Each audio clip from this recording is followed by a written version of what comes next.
할렐루야. 이렇게 만나 뵙게 돼서 반갑습니다. 저는 부곡교회를 섬기고 있는 남진 목사입니다. 동부교회 와보니까 정말 은혜로운 것 같습니다. 제가 소문으로만 동부교회가 은혜롭고 또 건강한 교회다라는 소문을 듣고 있었지만, 또 오늘 직접 와서 또 함께 찬양하고 예배하고 또 은혜 나눌 수 있어서 제가 느끼는 것은 정말 은혜가 가득한 교회다. 하나님께서 수년 내에 부흥의 역사를 일으켜 주실 줄 믿습니다. 그리고 동부교회를 담임하고 계시는 우리 양혁성 목사님, 제가 참 좋아하는 목사님이십니다. 말씀이 탁월하고 또 열정이 있으시고 사랑으로 목회하는 모습을 늘 뵐 때마다 도전이 되고 또 은혜가 되는 목사님이십니다. 아멘. 오늘 특별히 금요 심야 기도회에 나오신 여러분, 말씀을 듣는 가운데 이곳에 임재하시는 하나님이 주시는 은혜와 능력이 나타나는 축복의 밤이 되시기를 예수님의 이름으로 축원드립니다. 오늘 저는 여러분들에게 미래를 준비하시는 하나님이라는 제목으로 말씀을 전하려고 합니다. 한번 따라해 볼까요? 미래를 준비하시는 하나님. 여러분 혹시 미래에 대한 불안감 때문에, 미래에 대한 염려 때문에 잠 못 이루어 보신 적 있으신가요? 아무리 생각해도 앞이 막막하고 답이 없는 거예요. 막상 기도의 자리에 나와서 하나님 앞에 뜨겁게 기도하지만 여전히 내 마음속에 불안하고 답답한 마음이 여전히 해결되어지지를 않는 거예요. 왜 그럴까요? 미래에 대한 불안감 때문입니다. 통계청에 따르면 현재 우리나라 국민들이 안고 있는 3대 불안이 있다고 합니다. 3대 불안. 그 첫 번째는 먹거리 불안입니다. 여러분, 예전과 달리 요즘 허지 시중에 나가서 우리가 맛있는 음식을 먹을 때 여러분 마음 놓고 음식을 먹기가 쉽지가 않습니다. 그래서 여러분, 우리가 나이가 들어가면 들어갈수록 어떻습니까? 건강한 음식, 웰빙 음식집을 찾아갑니다. 왜 그렇습니까? 여러분, 먹거리는 건강과 직결되기 때문에 그렇습니다. 여러분, 두 번째 불안은 바로 범죄 불안입니다. 워낙 여러분 요즘에 묻지마 범죄가 여러분 성행하고 있습니다. 일면식도 없는 사람이 갑자기 여러분 들어닥쳐서 피해를 입히는 것입니다. 그래서 우리는 늘 언제 어떤 위험이 도사리고 있을지 우리는 알지 못하고, 여러분 예전 같으면 우리가 아이들도 마음껏 길거리에서 막 뛰어놀고 구슬치기 하고 딱지치기 하고 여러분 그렇게 시간을 보냈어요. 그러나 여러분 요즘에는 마음껏 길가에 내놓지 못합니다. 왜냐하면 이 범죄 불안 때문에 그렇습니다. 또한 여러분 세 번째 불안이 있습니다. 그것은 바로 미래의 노후 불안입니다. 여러분 자식들을 키울 때는 힘들지만 그래도 그 자식 키우는 즐거움 때문에 우리는 살았습니다. 물불 가리지 않고 정신없이 살았습니다. 그러나 이제 점점 나이가 들어가면 들어갈수록 힘이 없어지고 노후에 대한 불안을 안게 됩니다. 노후 대책에 대한 불안한 마음이 자연스럽게 스며들어오면서 여러분 우리는 때로는 고민하고 걱정하고 낙심하며 살아간다는 것입니다. 하지만 여러분, 우리 예수 믿는 성도들은 세상 사람들과 달라야 할 줄 믿습니다. 여러분, 우리 예수 믿는 성도들은요, 미래를 바라보면서 한숨 쉬고 염려하고 걱정하고 불안해하지 말아야 합니다. 왜냐하면 우리 아버지 되시는 하나님께서 우리의 미래를 준비하고 계시기 때문입니다. 여러분, 우리 아버지 하나님께서 저와 여러분의 미래를 준비하고 계심을 믿으시나요? 아멘. 여러분, 위대한 전도자였던 빌리 그레함 목사님이 어느 날 그에게 한 기자가 찾아와서 이런 질문을 했습니다. 목사님은 세상의 미래, 역사의 미래에 대해서 설교를 참 많이 하시잖아요. 그렇다면 목사님 자신의 미래에 대해서는 무엇을 알고 계십니까? 그러자 빌리 그레엄 목사님이 그 기자를 향하여 이렇게 대답했다고 합니다. 나는 솔직히 나의 미래가 어떻게 될지 전혀 모릅니다. 그러나 분명한 것은 나는 누가 나의 미래를 붙들고 있는가를 알고 있습니다. 그분은 바로 나의 하나님이십니다. 나는 누가 내 미래를 붙들고 있는지 나는 정확하게 알고 있습니다. 바로 그분이 나의 하나님이십니다. 사랑하는 여러분, 빌리 그레엄 목사님의 이 고백은 저와 여러분의 고백인 줄 믿습니다. 우리의 미래를 붙들고 계시는 분은 우리 하나님이십니다. 그러기에 오늘 저와 여러분 이 밤에 나온 거예요. 그래서 오늘 이 밤에 하나님 앞에 부르질 수 있는 것입니다. 하나님께서 역사하실 것입니다. 오늘 우리가 읽은 본문의 말씀은 무슨 말씀인지 우리는 너무나 잘 알고 있습니다. 믿음의 조상 아브라함이 독자 이삭을 하나님께 바치는 장면입니다. 성경학자들에 따르면 신약 성경에서 최대의 사건은 갈보리 언덕의 십자가 사건이라고 한다면, 구약 성경에서 최대의 사건은 바로 아브라함이 이삭을 번제로 드린 모리아의 사건이다, 그렇게 말합니다. 그러므로 성경에 있어서 가장 중요한 이야기 중에 하나가 바로 오늘 본문의 이야기입니다. 오늘의 줄거리는 이렇습니다.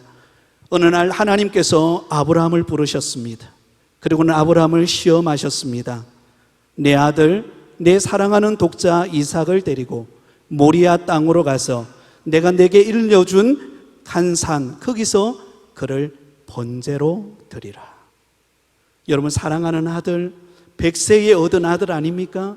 그 아들을 하나님께 불로 태워서 드리라는 것입니다. 여러분, 이 말씀을 들은 아브라함의 마음이 어떨까요?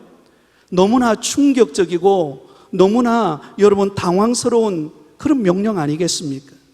왜냐하면 독자 이삭은 아브라함의 꿈이자 아브라함의 희망이자 아브라함의 미래였기 때문입니다. 그런 여러분 꿈이자 희망이요 미래인 그 이삭을 번제로 하나님 앞에 드리라. 여러분, 그 명령을 받아들였던 아브라함의 마음이 어땠을까요? 여러분, 이삭은 아브라함이 몇 세의 아들을 얻었죠? 100세에 얻은 아들입니다. 아브라함이 75세 때 하나님의 부름을 받았습니다. 그리고 무려 25년이라는 긴 기다림 끝에 얻은 아들이 바로 이삭입니다. 그러면 여러분, 아브라함에게 있어서 이 이삭이 소중할까요? 소중하지 않을까요? 예, 너무나 소중했습니다. 저희 교회에 98세 되신 어느 권사님이 계십니다. 이분에게는 자녀가 4명이 있는데 딸이 셋이고 그리고 막내가 아들입니다. 근데 이분은 딸은 안중에도 없어요. 예, 늦둥이로 나온 이 아들이 최고예요. 그래서 애주중지 키웠습니다. 특히 남편을 일찍이 여위였기 때문에 여러분, 이 아들을 너무나 사랑하고 아꼈어요. 근데 연세가 들어서 이 권사님이 치매가 오셨어요. 그러니까 이 늦둥이 아들을 얼마나 사랑했는지 이 아들이 남편으로 보이는 거예요. 그래서 여러분, 이 아들이 하루 일과를 마치고 집으로 돌아오면 여러분, 그 아들을 지극정성으로 대하는 것입니다. 아유, 진지는 잡수셨는지, 아이고 우리 집에 빨리 자주 오셔야 되는데 왜 이리 자주 안 오시냐고, 내 방에 와서 좀 편히 쉬시라고. 여러분, 지극정성으로 그 아들을 남편처럼 대하는 것입니다. 그러면 며느리에게는 어떻게 대할까요?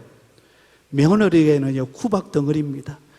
네, 저 못된 것이 내 남편을 데리고 밤마다 자기 방으로 데려가네. 그러면서 온갖 욕을 하면서 그 며느리를 괴롭히는 것입니다. 왜 그랬을까요? 여러분, 이 너뚱이 늦게 낳은 그 아들, 남편을 일찍 여위고 남편처럼 여겼던 그 아들이 너무 소중하다 보니까 치매가 와도 그 아들 남편처럼 여기기 때문에 그렇습니다. 그렇다면 여러분, 오늘 본문의 아브라함에게 있어서 이삭은 어떤 존재였을까요? 눈에 넣어도 아프지 않는, 너무나 소중하고 너무나 사랑스러운 아들이었습니다. 그런 이삭, 아브라함의 꿈이자 아브라함의 희망이자 아브라함의 미래였던 그 아들 이삭을 번제로 하나님 앞에 드리라는 명령을 받았습니다. 그 명령대로 순종하기가 너무나 어려웠을 것입니다. 그런데 오늘 본문에 보면 놀랍게도 아브라함은 한마디 변명도 하지 않고 순종의 길을 걸어갑니다. 묵묵히 뒷날 아침 일찍 일어납니다. 그리고는 나귀의 안장을 지우고는 두 종과 이삭을 데리고 번제에 쓸 나무를 쪼개어서 모리아 산을 향하여 갑니다. 여러분, 그 당시 이 모리아 산까지 가는 거리는 약 한 3일 정도 걸리는 거리였습니다. 약 80km 정도 되는 긴 거리였어요. 여러분 생각해 보세요. 3일 동안 그 아들을 데리고 모리아 산으로 가는 아브라함의 마음은 어땠을까요? 온갖 생각들이 아마 그의 마음속에 치밀어 들어왔을 것입니다. 외면하고 싶고 거절하고 싶고 도망가고 싶고 하나님이 당장 좀 멈춰줬으면 좋겠다, 그런 마음이 가득했을 것입니다. 하지만 아브라함은 침묵을 지키면서 그 3일을 묵묵히 걸어갑니다. 드디어 모리아 산에 도착했습니다. 아브라함은 종들을 그곳 아래에 남겨두고 아들 이삭과 함께 번제에 쓸 나무를 짊어지고 아브라함이 칼과 불을 들고 산으로 올라갑니다. 침묵이 계속됩니다. 그런데 마침 이삭이 드디어 입을 열어서 그가 궁금하게 생각했던 한 가지를 질문합니다. 아버지, 풀과 나무는 있는데 번제할 어린 양은 어디에 있습니까? 여러분, 그때 아버지의 마음 어땠을까요? 찢어질 것 같은 마음 아니었을까요? 그런데 아브라함은요, 믿음의 고백을 해요. 내 아들아, 번제할 어린 양은 하나님이 자기를 위하여 친히 준비하시리라. 할렐루야. 걱정하지 마라. 하나님이 친히 준비하실 것이다. 믿음의 고백이죠. 드디어 정상에 올라갔습니다. 아브라함은 제단을 놓고 그 위에 장작을 포개 놓고는, 그리고는 그 아들 이삭을 여러분 묶어서는 그 위에 올려놓습니다. 그리고는 칼을 뺍니다. 여러분, 세상에 이런 아버지가 어디 있어요? 자기 아들, 100세에 얻은 아들, 자기의 꿈이자 희망이자 그의 미래인 그 아들을 여러분 제단 위에 올려놓고 그를 번제로 드리기 위해서 칼을 빼어서 그를 내리치려고 하는 그 순간, 바로 그때 하나님의 음성이 들려와요. 우리 12절을 같이 읽습니다. 12절입니다. 시작. 사자가 이르시되 그 아이에게 내 손을 대지 말라. 그에게 아무 일도 하지 말라. 내가 내 아들 내 독자까지도 내게 아끼지 아니하였으니 내가 이제야 내가 하나님을 경외하는 줄을 아노라. 할렐루야. 여러분, 그 순간 하나님께서 아브라함을 멈추게 하십니다. 아브라함아, 아브라함아, 내가 나를 얼마나 사랑하는지, 내 말씀대로 얼마나 순종하는지 내가 알았다. 그러니 이제는 스톱. 그리고 여러분, 하나님께서 친히 준비해 놓으신 순양을 잡아서 번제를 드린 이야기가 오늘 본문의 이야기입니다. 그래서 아브라함은 그 땅 이름을 뭐라고 불러요? 여호와 이레. 하나님께서 친히 준비하셨다. 한번 따라해 볼까요? 여호와 이레. 하나님께서 친히 준비하셨다. 사랑하는 성도 여러분, 오늘 이 본문을 통해서 우리는 분명한 사실을 깨달아야 합니다. 우리가 믿고 섬기는 하나님은 결코 우리를 망하게 하시는 분이 아닙니다. 우리를 위하여 친히 미래를 준비하시고 우리의 길을 인도하시는 하나님이신 줄 믿습니다. 저와 여러분이 어떤 고난과 어려움이 있어도 우리는 망하지 않아요. 왜? 우리 아버지가 우리 하나님이시기 때문에. 그 하나님께서 우리의 미래를 준비하시고 우리를 이끌어가고 계십니다. 여러분, 요즘에 여러분에게 주어진 상황 때문에 낙심하고 절망하고 불안해하고 계신가요? 아니에요. 우리와 함께 하시는 하나님께서 저와 여러분의 미래를 준비하고 계십니다. 저는 이 말씀을 준비하면서 지금도 잊지 못하는 생생한 기억에 남는 한 때가 순간이 있습니다. 그때 언제인가 하면 제가 신대원, 총신 신대원을 준비하기 위해서 1년간 공부하는 시간을 가졌습니다. 저는 일반대를 나왔기 때문에 그래도 적어도 1년 정도는 신대원에 들어가기 위해서 준비를 해야 되겠다, 그런 마음을 먹고 1년 동안 공부를 하게 되었습니다. 그래서 부산의 대연동에 자취하는 친구 자취하는 집에 1년 동안 머물게 되었습니다. 근데 우여곡절 끝에 저만 그 친구의 자취집에 머문 게 아니라 또 다른 친구 두 친구가 함께 와서 총 4명의 젊은 청년인 4명이 함께 생활하게 되었습니다. 그리고 그 당시에 교회가 아주 작은, 개척한 지 몇 년 되지 않는 참사랑교회라고 하는 교회에서 우리가 섬기면서 함께 신앙생활을 하게 되었습니다. 자, 여러분 한번 생각해 보세요. 남자 4명, 청년 4명이, 그것도 아주 자그마한 자취방에서 4명이 생활한다. 그 분위기가 어떨까요? 화사한 분위기일까요? 우중충한 분위기일까요? 묻지를 마세요. 우중충해요. 쾌쾌한 냄새가 나고요. 근데 여러분, 전기밥솥에요, 밥을 하면요, 6인용짜리 밥인데, 그게 밥을 하면은요, 밥을 해서 함께 반찬이 별 반찬가 없어요. 김치하고, 그 다음에 김치찌개하고 계란하고 이렇게 해서 먹는데요. 근데 여러분, 4명이서 워낙 배가 고프니까요, 그 6인분을 한 그 밥을 다 먹고 또 6인분을 또 밥을 안 칩니다. 먹는 사이 안 쳐요. 그리고 다 먹고 나면 또 6인분이 밥이 되잖아요. 그거 먹어요. 그러고 난 다음에는 서로 눈치를 보고, 아, 이제는 라면을 끓여 먹을 때구나. 그래서 라면 5봉지를 또 끓여서 먹던 그런 시절이었습니다.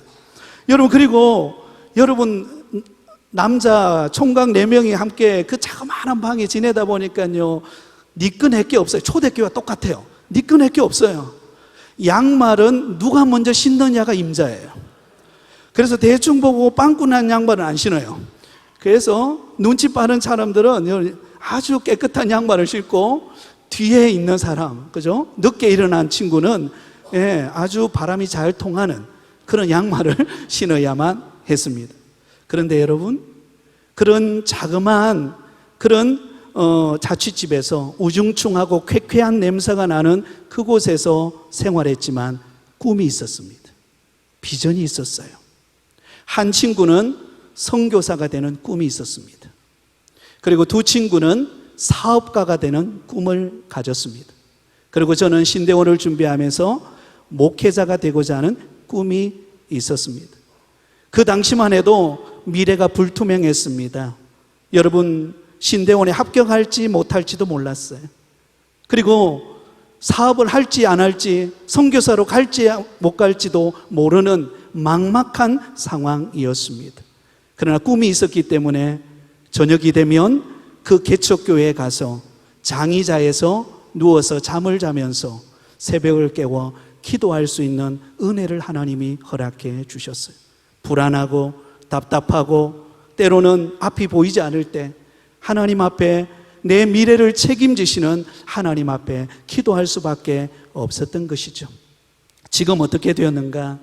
여러분, 선교사의 꿈을 가졌던 그 친구는 지금 태국 돈타불이라고 하는 지역에서 선교사님으로 새로 교회당을 예쁘게 지어가지고 그곳에서 아주 은혜롭게 사역을 하고 있습니다. 또 한 친구는 부산 진시장, 여러분 부산 진시장 아시죠? 부산 진시장에 가면 커튼 가게들이 많아요. 커튼 가게들. 그 커튼 가게의 사장님이 되어 있습니다. 본래는 직원으로 들어갔는데 장사가 너무 잘 됐어요. 워낙 또 이게 아주 밝고 이렇게 활기차게 그렇게 영업을 잘하는 친구였는데 그 주인이 너무 마음에 들었어요. 그래서 본인이 그만두고, 야, 내가 너를 보니까 앞으로 사업을 잘하겠다. 그러면 그 가게를 물려줬어요. 할렐루야. 예. 그리고 사장님이 되셨어요. 그리고 한 분은 지금 일산에서 교회 음향과 관련된 사업의 대표이사로 있습니다. 그리고 저는 부족하지만 부곡교회에서 목회하는 목회자가 되어 있습니다. 지금 되돌아보니까 그때는 불투명하고 쾌쾌하고 앞이 보이지 않았지만 하나님께서 우리의 미래를 준비하시고 때가 되어 하나님께서 그 길을 가게 하시는 하나님의 은혜, 그 은혜가 저와 여러분에게 함께하는 줄 믿습니다. 사랑하는 성도 여러분, 하나님은 저와 여러분의 미래를 책임지십니다. 하나님은 우리의 미래를 준비하고 계십니다. 그렇기 때문에 여러분 불안해하거나 두려워하거나 낙심하지 말고 나의 미래를 준비하시는 여호와 일의 하나님을 바라보며 믿음으로 나아가는 저와 여러분 되기를 예수님의 이름으로 축원드립니다. 자, 그렇다면 여러분, 우리의 미래를 준비하는 하나님을 경험하려면 우리는 어떤 믿음을 가져야 될까요? 우리가 어떤 믿음을 가질 때 우리의 미래를 이끌어 가시는 하나님을 날마다 경험하며 우리가 설레임을 안고 믿음 생활하며 살아갈 수 있을까요? 그 첫 번째 비결은 하나님이 행하시는 일을 항상 신뢰하라는 것입니다. 한번 따라하겠습니다. 하나님이 행하시는 일을 항상 신뢰하라. 자, 오늘 본문 1절은 이렇게 말씀합니다. 같이 읽습니다. 시작. 그 일 후에 하나님이 아브라함을 시험하시려고 그를 부르시되 아브라함아 하시니 그가 이르되 내가 여기 있나이다. 아멘. 여러분 1절의 말씀을 보시면 하나님께서 아브라함에게 이삭을 번제로 바치라고 하는 궁극적인 목적이 기록되어 있습니다. 하나님께서 아무런 의미 없이 그냥 아브라함을 골탕 먹이기 위해서 사랑하는 독자 이삭을 번제로 바치라고 말씀하고 있는 거 아니에요. 그러면 하나님이 왜, 무슨 이유로 여러분 이 아브라함에게 사랑하는 독자 이삭을 번제로 바치라고 말씀하고 있을까요? 그 목적은 한 단어 속에 담겨 있습니다. 한 단어. 그 단어가 무엇인가? 시험이라는 단어예요.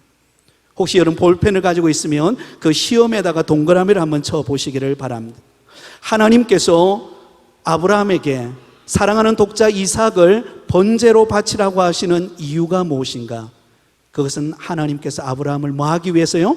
시험하시기 위해 하셨다는 것입니다. 여러분 일반적으로 성경에 보면 시험이라는 단어가 성경에 많이 기록되어 있습니다. 그런데 이 시험이라는 단어는 크게 두 가지 의미로 나누어져요. 하나는 유혹이라는 의미를 가지고 있습니다. temptation이라고 해서 유혹이라는 의미를 가지고 있습니다. 이것은 우리가 잘못된 길로 가도록 만들기 위해 사탄이 주는 시험을 말합니다. 유혹이라고 하는 의미를 가지고 있어요. 그리고 두 번째 의미는 바로 테스트라는 의미가 있습니다. 하나님이 우리의 신앙을 성숙시키고 굳건한 신앙으로 연단시켜서 마침내 복을 주시기 위해서 우리에게 행하시는 테스트, 그것이 시험입니다. 그럼 오늘 본문에 하나님께서 아브라함을 시험하는 것은 이 두 가지 중에 어디에 그것이 해당될까요? 네, 테스트예요, 테스트. 하나님께서 아브라함의 인생을 망하게 하기 위함이 아니에요. 하나님께서 백세에 얻은 그 아들, 사랑하는 아들을 이삭을 바치라고 하는 것은 하나님께서 그의 믿음을 성숙시키시고 연단하셔서 마침내 축복의 사람이 되도록 하시기 위하여 하나님께서 그의 믿음을 테스트하고 있다라는 것입니다. 그러므로 여러분 아브라함은 이 사실을 깨닫고 전적으로 하나님께 행하시는 일에 대하여 그는 신뢰합니다. 그리고 믿음으로 소중한 아들 이삭을 하나님께 드릴 마음을 갖게 됩니다. 사랑하는 동부교회 성도 여러분, 우리가 믿고 섬기는 하나님은 우리의 믿음을 성숙시키시고 연단시키기 위하여 그리고 마침내 복을 주시기 위하여 때로는 우리에게 힘든 고난의 환경, 아픔과 위기와 어려움의 환경도 허락하신다라는 사실을 믿으실 수 있기를 바랍니다. 때로는 여러분 우리가 이해되지 않아요. 왜 하나님 나에게 이런 어려움을 주셔서 이런 고난을 주셔서 나로 하여금 이렇게 힘들게 만듭니까?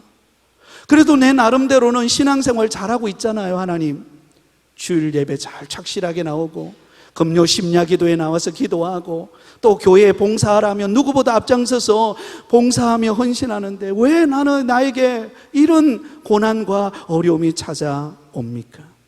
그러나 여러분 우리가 기억하셔야 될 것은 결코 하나님은 우리를 망하게 하시기 위하여 그 고난을 허락하는 것 아니라는 것입니다. 그 고난을 통하여 하나님을 신뢰하는 믿음을 갖게 하기 위함인 줄 믿습니다. 그러면 여러분 우리가 믿음 생활할 때에 하나님을 항상 신뢰하는 것이 중요합니다. 어떤 환경 속이라도, 어떤 답답한 환경 속이라도 하나님을 신뢰하시기 바라요.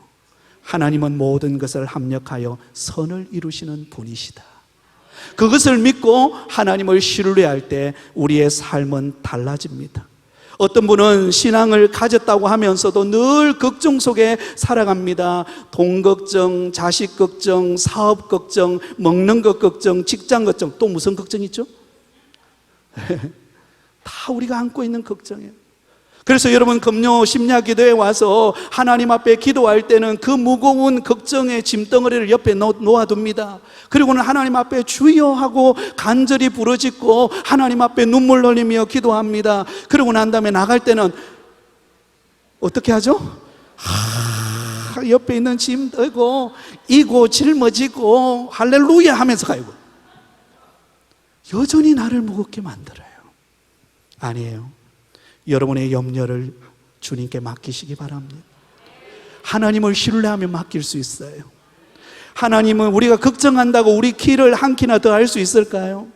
여러분, 제가 걱정하며 해서 제가 키가 한 키나 더 컸다면요, 여러분, 제가 이 자리에 안 있을 수도 있어요. 워낙 커가지고 농구 선수가 되어 있든지 그랬을 거예요. 마태복음 6장 26절에 보면 이렇게 말씀하고 있습니다. 우리 같이 읽겠습니다. 마태복음 6장 26절입니다. 같이 읽습니다. 시작. 공중의 새를 보라. 심지도 않고 거두지도 않고 창고에 모아들이지도 아니하되 너희 하늘 아버지께서 기르시나니 너희는 이것들보다 귀하지 아니하냐. 여러분, 공중의 새를 보라는 것입니다. 심지도 않고 거두지도 않아요. 창고에 모아들이지 않아요. 그런데 하나님이 그 새들을 기릅니다. 하물며 그 공중에 나는 새보다도 더 소중하고 더 귀하고 독생자 예수 그리스도를 아낌없이 내어주기까지 우리를 사랑하사 우리를 하나님의 자녀 삼아주신 그 하나님께서 우리의 형편을 모르시겠습니까? 우리를 향한 놀라운 계획을 가지고 인도하지 않으시겠습니까? 그러므로 여러분, 어떤 상황 속에서도 항상 하나님을 신뢰하는 여러분 되기를 바랍니다. 미래의 주인 되신 하나님을 신뢰하기 시작할 때 우리의 삶은 변하기 시작할 것입니다.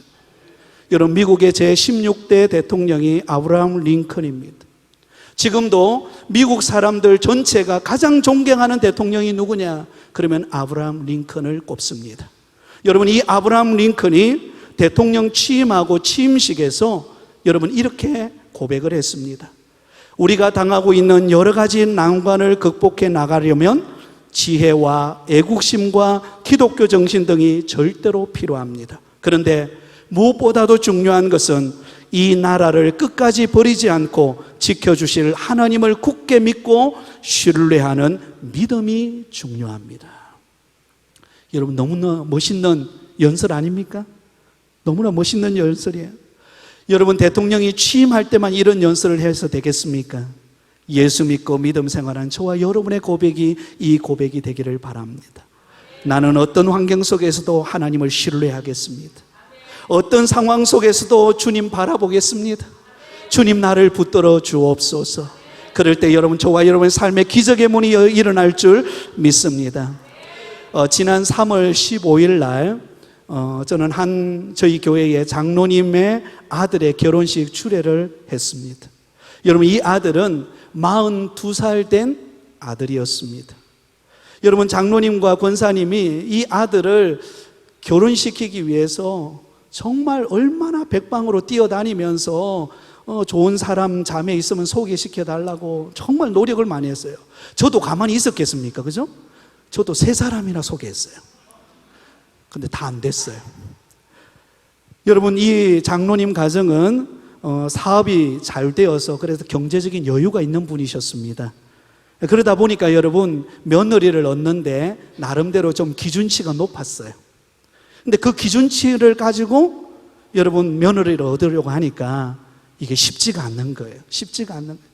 아무리 만나서 이 형제가 좋아하면 자매가 싫어하고, 자매가 좋아하면 형제가 싫어하고, 이게 뭔가 이게 연결이 안 되는 것입니다.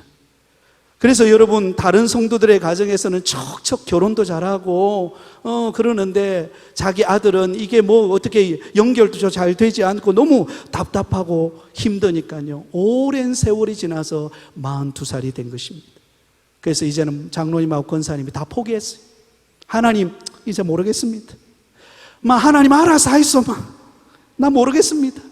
기준치를 내렸어요. 하나님이 짝지어주는 사람 하겠습니다. 기준치를 내렸어요. 그리고는 6달 전이었어요. 6달 전에 한 분의 소개로 선을 봤는데, 눈이 맞아버렸네요. 눈이 맞아버려가지고, 그리고는 여러분 결혼을 하게 되었는데요, 이 자매가 어떤 자매인가? 목사님 가정에 여러분 장녀 딸이었어요. 별로 목사님 딸을 별로 안 좋아하시네요. 얼마나 기도를 많이 했겠습니까? 그죠? 자기 딸을 위해서 목사님이 새벽마다 기도하고 이 딸의 좋은 믿음의 형제 만나라고 얼마나 많이 했겠습니까? 영적으로 좀 봐주세요. 그죠? 얼마나. 그래서 이렇게 여러분 기도 속에서 만나서 그렇게 사랑을 하고 그리고 결혼식을 했는데요, 결혼식도 아주 엄숙하면서도 너무나 은혜롭게 결혼식을 했어요. 주례를 제가 봤거든요. 근데 여러분, 결혼식이 다 끝나자마자 장로님하고 권사님 제게 딱 와서 하는 말이 무슨 말인지 아세요? 목사님, 하나님이 우리 가정의 형편을 아시네요. 하나님께 맡기니까 하나님이 일하시네요. 할렐루야. 사랑하는 여러분, 여러분에게 어떤 어려움이 있습니까? 어떤 답답함이 있습니까? 하나님을 신뢰하고 하나님께 맡기시기 바랍니다. 그러면 하나님은 그 속에서 미래를 준비하시는 하나님을 만나게 될 줄 믿습니다. 자, 두 번째 비결이 있습니다. 두 번째 비결은 하나님께서 행하시는 일에 항상 순종하라는 것입니다. 한번 따라하겠습니다. 하나님께서 행하시는 일에 항상 순종하라. 자, 여러분 오늘 본문 3절을 보세요. 독자 이삭을 번제로 드리라고 하는 그 말씀의 명령을 들었을 때 아브라함이 어떻게 행동하는가를 보세요. 3절입니다. 우리 같이 읽습니다. 시작. 아브라함이 아침에 일찍 일어나 나귀의 안장을 지우고 두 종과 그의 아들 이삭을 데리고 번제에 쓸 나무를 쪼개어 가지고 떠나 하나님이 자기에게 일러주신 곳으로 가더니. 아멘. 여러분, 아브라함이 하나님의 명령을 들었습니다. 독자 이삭을 모리아 산으로 데려가서 번제로 드려라. 여러분 같으면 어떻게 하시겠습니까? 아침에 일찍 일어나시겠어요? 아니면 저녁 늦게 일어나시겠어요? 물어보나 마나죠. 근데 오늘 보면 아브라함은 어떻게 해요? 아침에 일찍이 일어났다 그랬습니다. 아침에 일찍이 왜 일어났을까요? 하나님의 말씀에 순종하기 위해서, 하나님의 말씀대로 순종의 발걸음을 내어딛기 위해서 아침에 일찍이 일어나서 그 독자 이삭을 데리고 또한 종들과 함께 또한 번제에 쓸 나무를 쪼개어서 가지고 갑니다. 여러분 한번 생각해 보세요. 아침에 일찍 일어나서 그 순종의 길을 가는 아브라함의 마음이 어떠했을까요? 순종하기는 하지만 그 일이 쉬운 일입니까? 그 일이 기쁜 일입니까? 아니에요. 너무나 괴롭고 답답하고 앞이 보이지 않는, 내 미래가 다 무너지는 것 같은 절망적인 순간이에요. 그러나 그는 하나님의 말씀 앞에 순종하고 적극적으로 나아갑니다. 그러면서 아브라함은 입술을 지키고 침묵하며 삼일길을 걸어갑니다. 여러분, 삼일길을 걸어가는, 침묵하면서 걸어가는 아브라함, 순종의 사람이었어요. 그래서 여러분, 종교개혁자 마틴 루터는 이런 말을 했습니다. 마틴 루터는 이런 말을 했습니다. 진실된 신자는 왜라는 의문을 갖지 않는다. 진실된 신자는 왜라는 의문을 십자가에 못 박고 의문 없이 순종하는 사람입니다. 하나님 왜 그래요? 왜 나에게 이런 어려움을 주세요?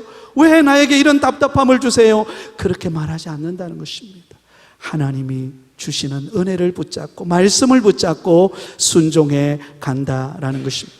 그러면 여러분, 올바른 신앙의 사람은 하나님 앞에 불순종하거나 따지며 이유를 묻는 자가 아니라 여러분 순종하는 자. 첫 번째도 순종, 둘째도 순종, 세 번째도 순종입니다. 하나님이 처음 아브라함을 부르셨을 때도 그가 순종했습니다. 너의 고향 친척 아버지의 집을 떠나 내가 내게 지시할 땅으로 가라. 그 명령 앞에 여러분 아브라함은 순종했습니다. 그때 그의 나이가 75세였어요.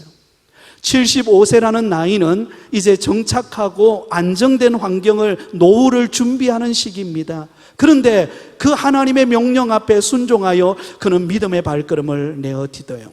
여러분, 사람들은요, 새로운 모험을 하기보다 안주하는 것을 좋아합니다. 그러나 아브라함은 하나님의 명령 앞에 순종하여 달려갑니다. 그럼 여기서 우리는 한 가지 질문해 볼 수 있겠죠? 아브라함은 어떻게 순종할 수 있었을까? 무슨 이유로 순종할 수 있었을까? 그 이유는요, 아브라함은 나의 모든 것이 하나님의 것임을 믿었기 때문입니다. 한번 따라해 볼까요? 나의 모든 것이 하나님의 것이다. 여러분, 이삭을 주신 분이 누구십니까? 하나님이세요. 그것도 그의 나이 100세에 모든 것이 다 끊어져서 아들을 얻을 수 없는 그때, 불가능한 때에 하나님이 바로 그에게 이삭을 주셨습니다. 그때 아브라함이 깨달은 은혜가 무엇인가? 나의 모든 것은 하나님의 것이구나. 그래서 하나님께서 그 하나님의 것인 이삭을 바치라고 했을 때, 여러분, 아브라함은 사랑하는 내 아들이고 정말 아깝고 너무나 소중하지만 하나님의 것이기에 바치기로 순종하고 결단합니다. 사랑하는 성도 여러분, 저와 여러분의 모든 것이 하나님의 것임을 기억하고 하나님의 뜻에 순종하는 믿음의 길을 걸어가실 수 있기를 바랍니다. 여러분, 세계적으로 최고 좋은 달리는 말이 있다고 합니다. 그 말은 아라비아산 말이라고 합니다. 아라비아산 말. 좋은 말의 경우에는 한 마리당 20억 혹은 30억짜리도 있다고 그래요. 그런데 이 아라비아산 그런 말이 어떻게 탄생하게 되는가? 수많은 말들을 모아놓고 그리고는 그곳에다가 먹을 것을 준다 그래요. 며칠 동안 먹을 것을 주는데 물을 주지 않는 거예요. 먹을 것은 배불리 먹었는데 여러분, 물이 있어야 기가를 해결하잖아요. 그렇죠? 근데 물을 주지 않아요. 그리고는 며칠이 딱 지나고 난 다음에 여러분, 우리를 딱 풉니다. 그리고는 앞에 있는 시냇가, 물이 아주 깨끗한 물이 흘러내리는 그 물을 향하여서 그 말들로 하여금 달려가게 합니다. 그럼 여러분 생각해 보세요. 한 며칠 동안 물을 먹지 않는 이 말들이 어떨까요? 허겁지겁 달려가지 않겠습니까? 한참을 달려가다가 마지막 시냇가에 있는 물을 마시려고 하는 순간 호루라기를 붑니다. 마부가 다시 오라는 거예요. 다시 오라는 거예요. 그런데 그때 모든 대부분의 말들은 여러분 며칠 동안 먹지 못했기 때문에, 물을 마시지 못했기 때문에 그 물을 허겁지겁 먹는다는 거예요. 근데 그 중에 네 마리가 돌아서 마부에게로 돌아온 거예요. 그 네 마리의 후손의 종자들을 모은 말이 아라비아산 말이라고 합니다. 명만은 어떻게 탄생하는가? 잘 달리는 말이 아니라 주인의 피리 소리에 멈출 줄 아는 말, 주인이 멈추라고 했을 때 돌아서는 말, 그 말이 명마입니다. 여러분, 명견은 어떤 교입니까? 아무리 배가 고파도 주인이 먹으라 해야 먹는 견, 그 견이 명견이에요. 어떤 성도가 좋은 성도일까요? 내 마음대로, 내 고집대로, 내 야망대로 살아가는 사람이 아니라 하나님의 명령 앞에 순종하기로 믿음의 발걸음을 내어딛는 사람. 지금은 환경이 어렵고, 지금은 답답하고, 지금은 내 손에 잡히는 것 없지만 강단을 통해서 우리 양익성 목사님이 전해주시는 그 귀한 말씀을 듣고 내가 그 말씀대로 순종하리라, 그 말씀대로 내가 한번 살아보리라. 할렐루야. 그럴 때 기적의 문이 열리는 역사가 일어나는 줄 믿습니다. 여러분, 동부교회는 참 좋은 교회입니다. 좋은 교회인 이유 중에 하나가 제자훈련하는 교회이기 때문에 그래요. 저희 교회도 제자훈련을 합니다. 제 목회의 철학의 1호가 제자훈련입니다. 저희가 지금 3기까지 왔는데요, 우리 장로님들부터 제자훈련을 시작했는데요, 처음에 제자훈련을 시작하니까 여러분 장로님들이 하기는 해야 되겠고 안 하기는 좀 그렇고, 그래서 제자훈련이 시작이 되었어요. 그래서 막상 제자훈련을 하다 보면 암송해야 와야 될 것도 많고 예습해야 될 것도 많고 성경을 읽어와야죠. 여러 가지 해야 될 게 많거든요. 너무 부담이 된 거예요. 그래서 장로님 중에 한 분이 첫 시간에 이거 목사님한테 가서 내가 안 한다고 말해야 되겠다. 그래야 계속 안 하지. 어정쩡했다면 계속 하게 될 것 같아가지고, 그래서 첫 주에 제자훈련을 시작하는데 마음속에 장로님이 내 일이 너무 바빠서 지금부터 제자훈련 못하겠습니다. 그렇게 마음 먹고 제자훈련에 참석했어요. 암송을 하고 일과를 시작했습니다. 근데 그때 성령께서 그 마음을 바꾸셨어요. 그 장로님의 마음속에 나는 하기 싫고 잘 안 외워지고 일도 바쁘고 그렇지만 목사님이 그냥 제자훈련 시키겠나? 뭔가 의미가 있고 하나님을 따라가는 작은 제자의 삶을 살라고 훈련하는 것인데 한번 순종해보자 결단을 내린 거예요.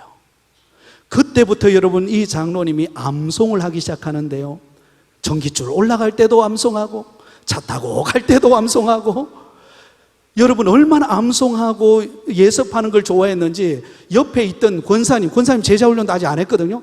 그 권사님을 앉혀놓고 함께 암송하고 함께 준비했던 거예요. 그리고 여러분 제자훈련이 끝나고 난 다음에 이 장로님이 제자훈련 홍보대사가 되었습니다. 할렐루야. 여러분 동부교회는 좋은 교회입니다. 여러분 제자훈련 받는 가운데 예수님을 닮아가고 예수님을 따라가는 순종의 훈련을 통하여 하나님 앞에 귀하게 쓰임받는 믿음의 일꾼들이 다 되시기를 예수님의 이름으로 축복합니다. 마지막 세 번째, 여러분 하나님께서 행하시는 일을 항상 기대하라는 것입니다. 한번 따라하겠습니다. 하나님께서 행하시는 일을 항상 기대하라. 여러분 기대하시기 바랍니다. 여러분의 미래를 기대하시기 바랍니다. 하나님이 어떻게 행하실까? 여러분 기대감을 가질 때 기적의 역사가 일어납니다. 여러분 오늘 본문 5절 말씀을 보시면 3일 길을 걸어갔던 모리아산 입구에 도착했을 때 아브라함이 종들에게 하는 말을 들어보세요. 5절입니다. 이에 아브라함이 종들에게 이르되 너희는 나귀와 함께 여기서 기다리라. 내가 아이와 함께 거기 가서 예배하고 우리가 너희에게로 돌아오리라 하고.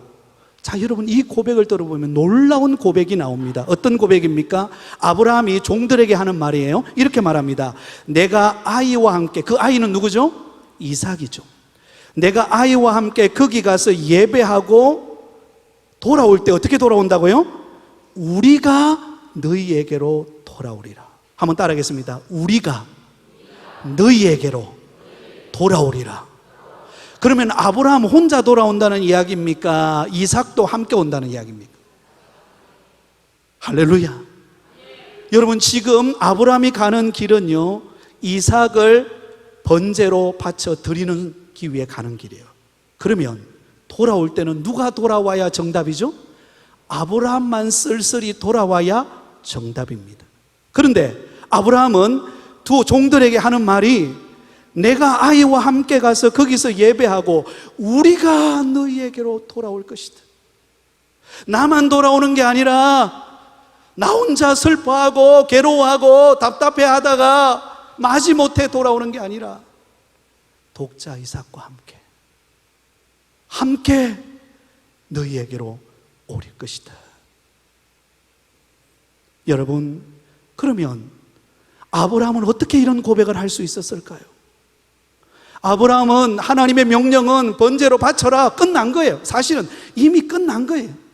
근데 아브라함은 그 끝나버린 상황 속에서 어떻게 우리가 함께 돌아올 것이라고 말할 수 있냐 이 말입니다. 그 이유가 뭐예요?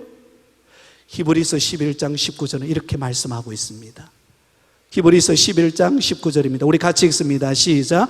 그가 하나님이 능히 이삭을 죽은 자 가운데서 다시 살리실 줄로 생각한지라 비유컨대 그를 죽은 자 가운데서 도로 받은 것이니라. 할렐루야.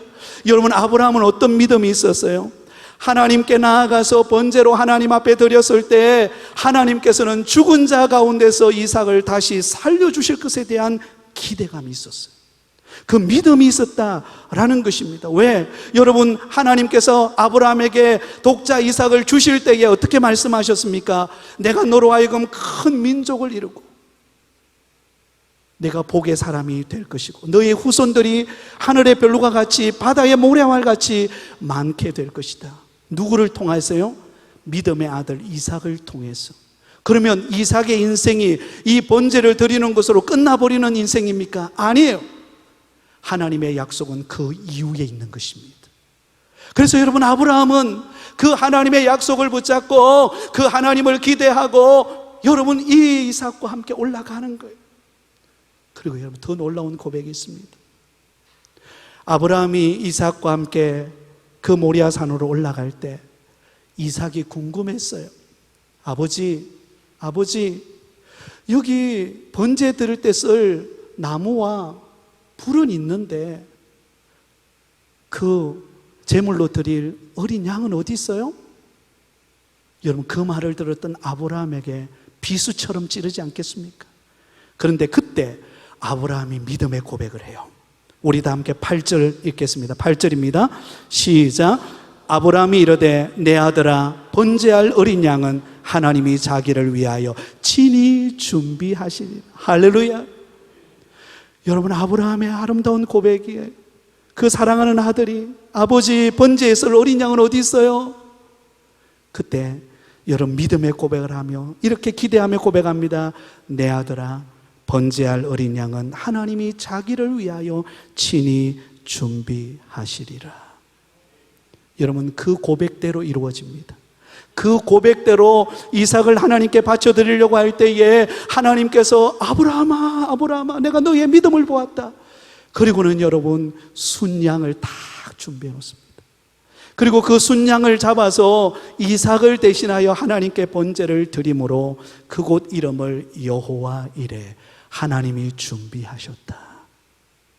그곳이 된 것입니다. 여러분, 아브라함은 하나님이 행하시는 일을 기대했어요. 잡히는 것 없고 보이는 것 없고 내 앞은 막막하지만 그러나 하나님이 내게 약속하셨고 이 독자 이삭을 통하여 하나님께서 앞으로 온 땅을 축복할 사람으로 들어서실 것에 대한 기대감을 가지고 하나님 앞에 나아갔을 때 하나님은 그의 인생이 망하는 인생이 아니라 그의 아들이 번제로 드림으로 끝나버리는 인생이 아니라 그의 미래의 문이 열리고 하나님께서 준비하셔서 축복하시는 길로 나아가는 복을 받게 되어진 줄 믿습니다. 사랑하는 성도 여러분, 그렇습니다. 우리의 미래는 밝습니다. 우리의 미래는 하나님이 책임져 주실 줄 믿습니다. 한번 따라하겠습니다. 나의 미래는 밝습니다. 우리 옆 사람에게 한번 고백해 주세요. 성도님의 미래는 밝습니다. 동부교회의 미래는 밝습니다. 할렐루야. 여러분, 그러므로 우리가 주저앉아 있거나 낙심하거나 미래가 안 보인다고 여러분 슬퍼할 필요 없어요. 하나님은 준비해 놓고 계십니다. 하나님은 앞서가고 계십니다. 하나님은 우리에게 좋은 일을 계획하고 계세요. 그 하나님을 바라보는 눈이 필요한 것입니다. 하나님을 기대하면 역사가 일어나요. 하나님을 기대하면 못 이룰 게 없는 것입니다. 사랑하는 성도 여러분, 그러므로 저와 여러분의 미래를 준비하시는 하나님을 기대하며 나아가시기를 바랍니다. 이 말씀, 이 예화만 드리고 말씀을 맺으려고 합니다. 여러분, 세계적으로 아주 유명한 심리학자 빅터 프랭클이라고 하는 심리학자가 있습니다. 이 빅터 프랭클이라고 하는 사람은 제2차 세계대전 때 수용소에, 나치 수용소에 끌려가서 비참한 생활을 했던 사람이었습니다. 그는 자신이 지은 책에 나치 수용소의 말할 수 없이 잔인한 고문과 무서운 형벌과 비인간적인 학대 속에서 나를 생존하게 만든 것은 미래에 대한 기대와 희망이었다라고 기록해 놓고 있습니다. 그 척박하고 캄캄하고 언제 가스실에 들어가서 죽을 줄 모르는 그 상황 속에서 나를 생존하고 내 생명을 유지할 수 있게 한 것은 미래에 대한 기대와 희망이었다. 그래서 그는 나치의 무서운 고문을 받으면서도 늘 그의 마음속에 이런 꿈을 꾸었다고 합니다. 이들의 무서운 고문의 시대는 언젠가는 끝난다. 그러면 나는 이 수용소에서 나가 내가 붙잡은 이 삶의 희망을 세계의 수많은 사람들에게 말해주겠다. 이 끔찍한 고문을 넘어서서, 이 절망적인 환경을 넘어서서 저 건너편에 있는 희망을 세상 사람들에게 보여주기 위해 나는 끝까지 이 고문을 견뎌내리라. 그래서 여러분, 이 빅터 프랭클은 아침에 눈을 뜰 때마다 수북히 쌓인 이 수염을 날카로운 여러분 그 조각을 가지고 그걸 깎아냈다고 합니다. 여러분, 우리가 면도기 가지고 여러분 수염을 깎다가도 잘못 깎으면 어때? 피가 날 때가 있죠, 그죠? 그런데 날카로운 그 조각을 가지고 자기 수염을 깎을 때 어땠을까요? 그러나 자기 수염을 깎으면서 그는 기대했습니다. 나는 언젠가는 나갈 것이다. 그리고 나는 언젠가는 나가서 내가 희망을 불어넣을 것이다. 사랑하는 성도 여러분, 저와 여러분을 선택하여 하나님의 자녀 삼기 위해 독생자 예수 그리스도께서 그 고난의 십자가, 죽음의 십자가를 담당하셨습니다. 내가 다 이루었다 라고 하시면서 저와 여러분을 살리셔서 이렇게 말씀하셨습니다. 내가 너희의 미래를 책임질게. 여호와 이래 내가 미리 준비할게. 여러분, 그러므로 우리가 해야 될 일은 무엇입니까? 어떤 상황 속에서도 하나님을 신뢰하는 것을 잊지 않기를 바랍니다. 그리고 힘들고 어려워도 순종하며 나가시기 바랍니다. 그리고 여러분, 기대감을 가지고 달려가십시오. 가정을 향한 기대, 자녀를 향한 기대, 교회를 향한 기대, 그 기대감이 있을 때 하나님은 일하실 것입니다. 하나님은 놀라운 일을 행하실 것입니다. 그 좋으신 하나님이 저와 여러분의 미래를 이끌어 가실 것을 기대하며 달려가는 저와 여러분이 다 되시기를 예수님의 이름으로 축원드립니다.